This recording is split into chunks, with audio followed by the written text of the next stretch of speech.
In keeping with the theme of the new pseudo-exalted, it's Gara's time to shine. Given she's the Queen of Glass, she's pretty good at that. She's no glass cannon, however, capable of tank, defense, control, and damage. How can you put her to good use? I'm TheKengineer, let's solve a practical problem.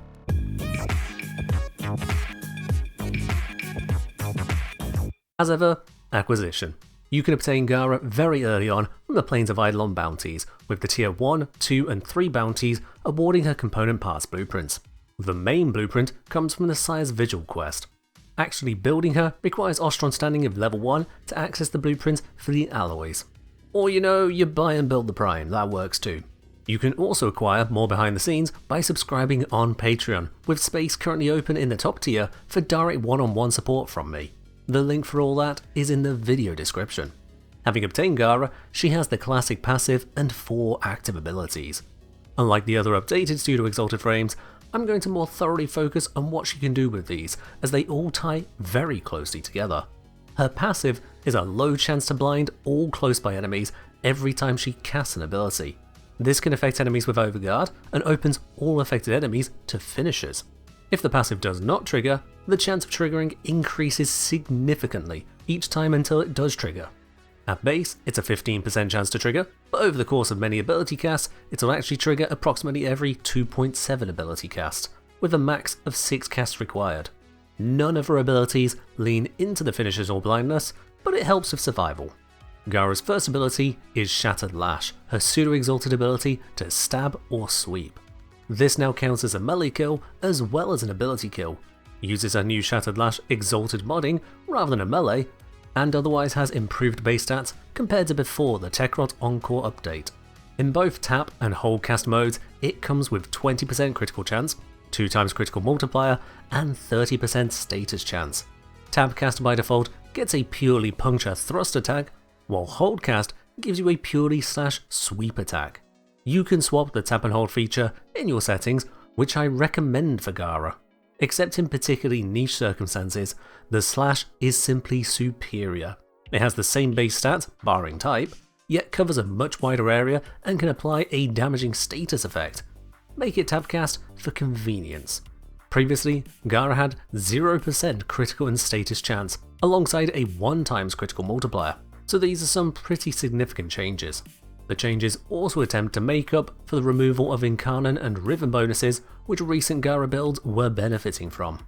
Curiously enough, those added stats are not universally important for Gara. Let's look at both her second and fourth ability together to put that into context. Gara's 2 is Splinter Storm, a multi-function ability. It provides a target ally with incoming damage reduction, or target enemy with incoming damage vulnerability.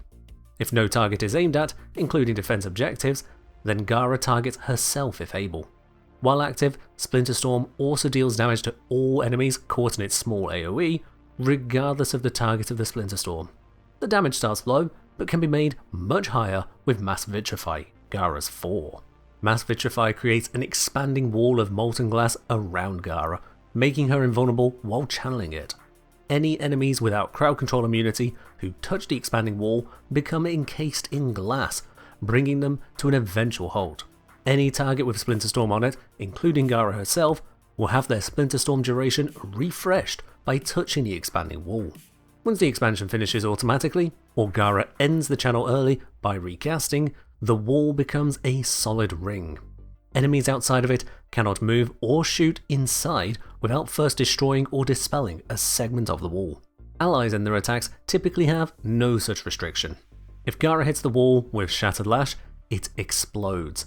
This deals damage to all enemies both inside the wall and to a certain range beyond the wall, combining both the damage on Mass Vitrify's mod card plus the damage of Shattered Lash.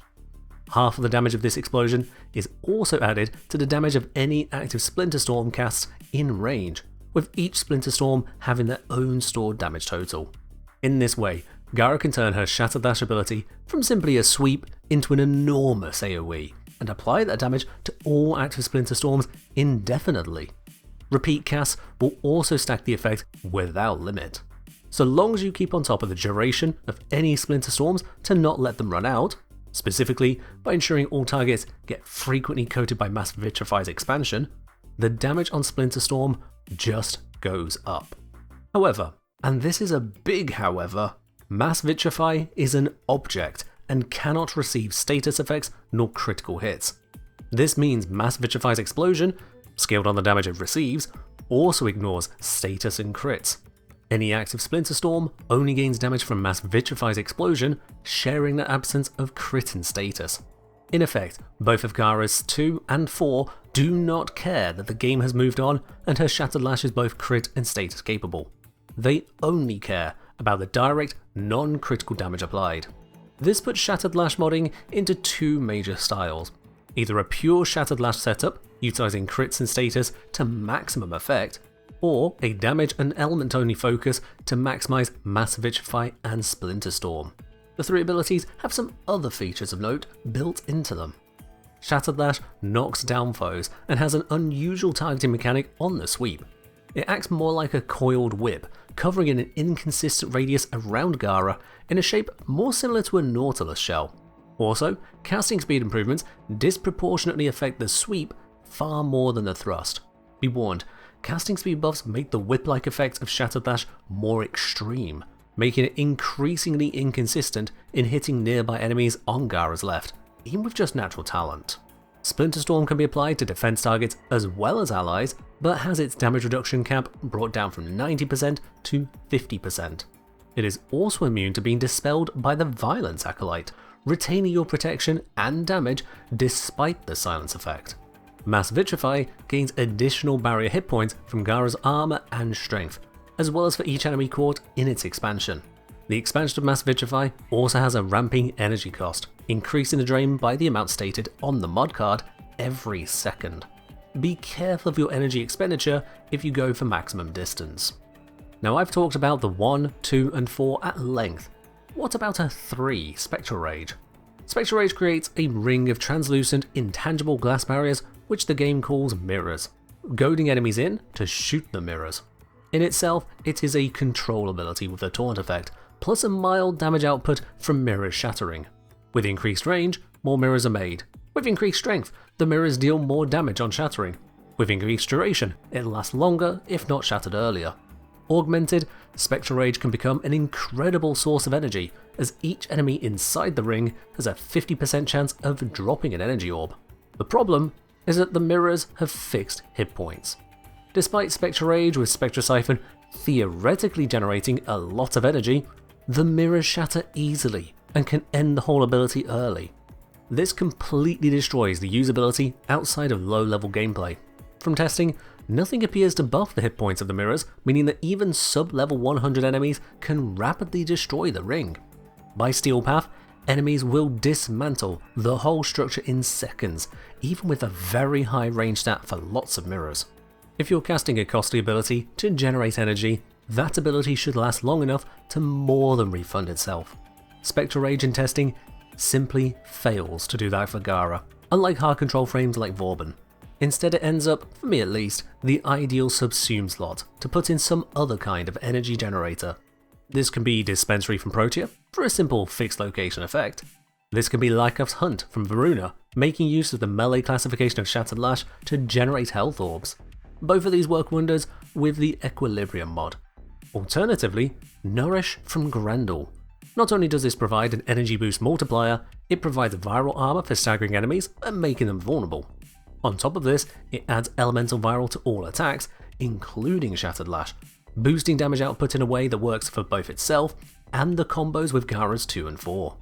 Gara demands a serious energy output to keep casting her abilities, unless you go for high efficiency, lower duration and strength setup, rather than impeding her usefulness.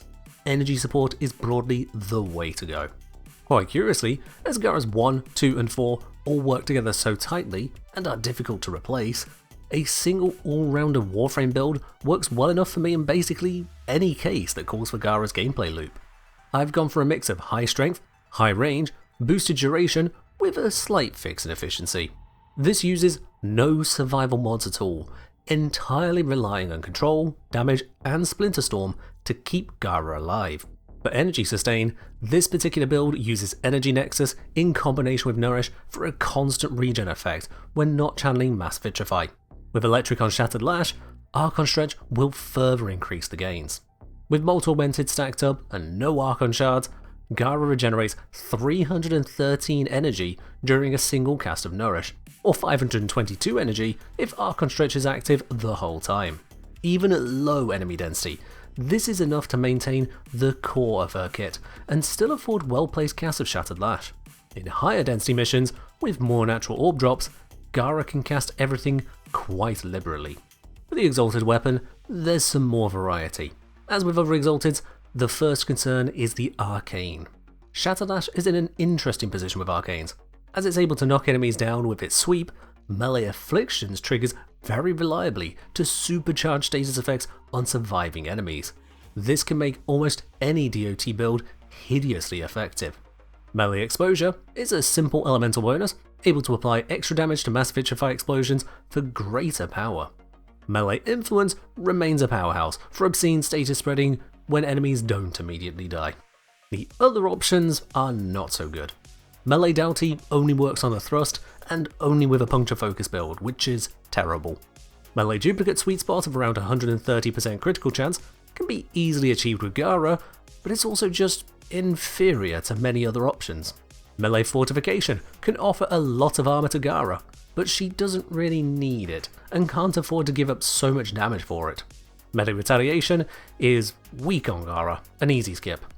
Melee Vortex can repeatedly pull enemies together, but this requires not only tagging them with Magnetic, but also gives up damage on the initial target in a large AoE to hopefully bring in some more targets into the low damage AoE that somehow were outside of it before.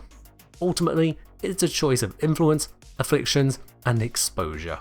Influence naturally calls for an electric build, helpfully triggers Archon Stretch, and uses a now typical hybrid crit and status setup like so. This will apply exceptionally reliably thanks to a 216% status chance. Due to the hybrid focus, this is a weaker choice for use with Mass Vitrify and Splinter Storm. Only 3 mods here actually boost the 1-2-4 combo, so with the millions of damage it's capable of, Splinter Storm would gain around 100,000. If you're tired of Influence, a different form of AoE is ready to take the stage.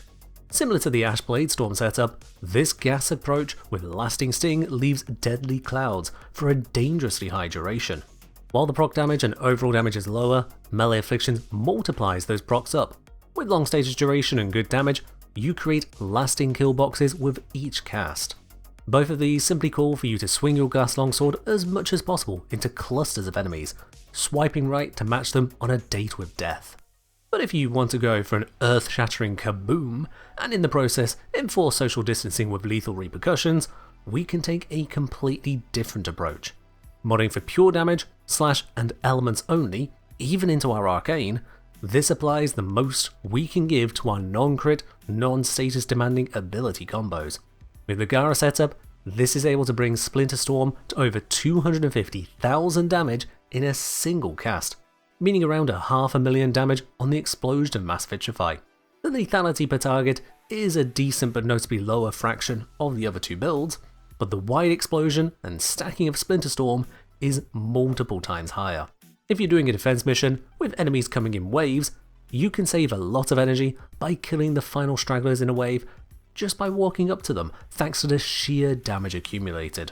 While the 1-2-4 build loves Nourish, its viral bonus will dilute the status effects on the other 2 builds. You can swap that out for another energy generator ability, though to be quite honest, I didn't find the viral weighting to be a problem. Between these builds then, you can bring to bear the full power of Gara and demonstrate truly that the best form of defense is a good offense. Much of the testing for Gara was performed live on stream over on Twitch, so definitely click the link below to catch streams when I'm live. Thank you to all channel supporters, and as always, weave glass, kick ass, and fight well, Tenno.